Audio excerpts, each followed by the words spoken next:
Sky ട്രെൻഡിലേക്ക് എല്ലാവർക്കും സ്വാഗതം. ഇത് 41 വിളക്കിൻ്റെ ഒരു വീഡിയോ ആണ് കേട്ടോ.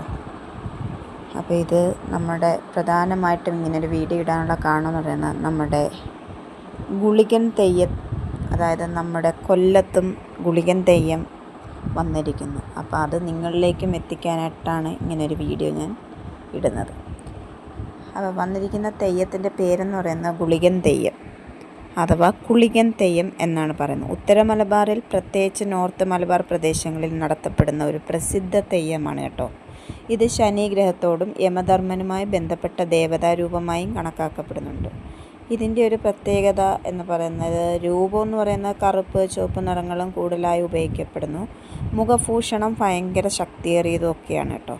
ഇതിൻ്റെ ഒരു അർത്ഥം എന്ന് പറയുന്നത് ദോഷങ്ങൾ നീക്കുക, നീതി പാലിക്കുക എന്നുള്ളതൊക്കെയാണ്. സാധാരണ ഇത് നടത്തപ്പെടുന്നത് കാവ്, തറവാട് ക്ഷേത്രങ്ങളിലൊക്കെയാണ്.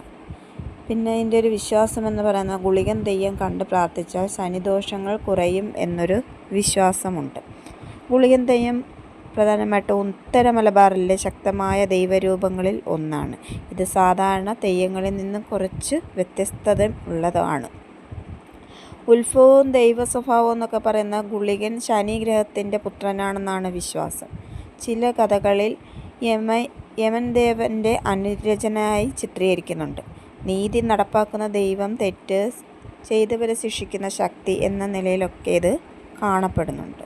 തെയ്യം തുടങ്ങുന്നതിന് മുമ്പ് വാദ്യങ്ങൾ, ചെണ്ട, ഇലത്താളം ഉപയോഗിച്ച് ആഹ്വാനവും ചെയ്യാറുണ്ട്.